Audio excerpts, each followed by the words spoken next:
कहानी सुनो में आपका स्वागत है। आज की कहानी है जैसे को तैसा। एक समय की बात है। जीड़धन नाम का एक बनिया था जिसने धन कमाने के लिए परदेश जाने का सोचा।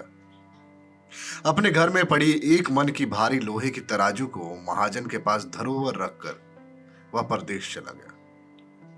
जब वह वापस आया और महाजन से अपनी धरोहर मांगी तो महाजन ने बताया कि उसकी तराजू चूहे खा गए।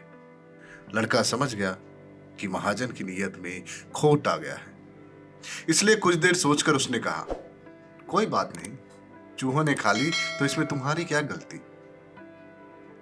कुछ देर के बाद महाजन से कहा,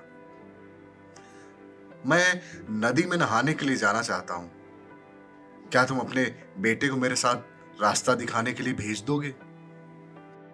महाजन ने उसे भोला समझ करके अपने बेटे को उसके साथ भेज दिया। उसने उसे वहां से कुछ दूर ले जा करके एक गुफा में कैद कर दिया। वापस आने पर जब महाजन ने पूछा, मेरा बेटा कहाँ है, तो बनिया ने कहा, अरे उसे तो चील उठा करके ले गई।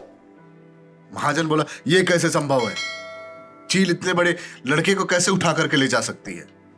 बनिया बोला, बिल्कुल वैसे ही जैसे मन भर भारी लोहे की तराजू को चूहे खा गए। तुझे बेटा चाहिए तो मेरी तराजू वापस कर। दोनों का झगड़ा महल तक पहुंचा, जहां राजा के सामने महाजन ने बनिए की शिकायत की। राजा ने बनिए को लड़का लौटाने को कहा तो बनिए ने उसे भी चील के उठा ले जाने की बात बताई। राजा ने फिर कहा, चील कैसे बच्चे को उठा ले जा सकती है। इस पर बनिए ने हंसते हुए कहा, महाराज बिल्कुल वैसे ही जैसे मन भर भारी लोहे के तराजू को चूहे खा सकते हैं।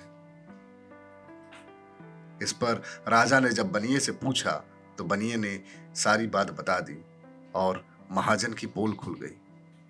इस कहानी से हमें यह शिक्षा मिलती है कि जो जैसा करता है उसके साथ वैसा ही होता है। मिलते हैं नई कहानी के साथ अगले एपिसोड में। तब तक के लिए आप इस चैनल को लाइक कीजिए, सब्सक्राइब कीजिए और शेयर कीजिए। धन्यवाद।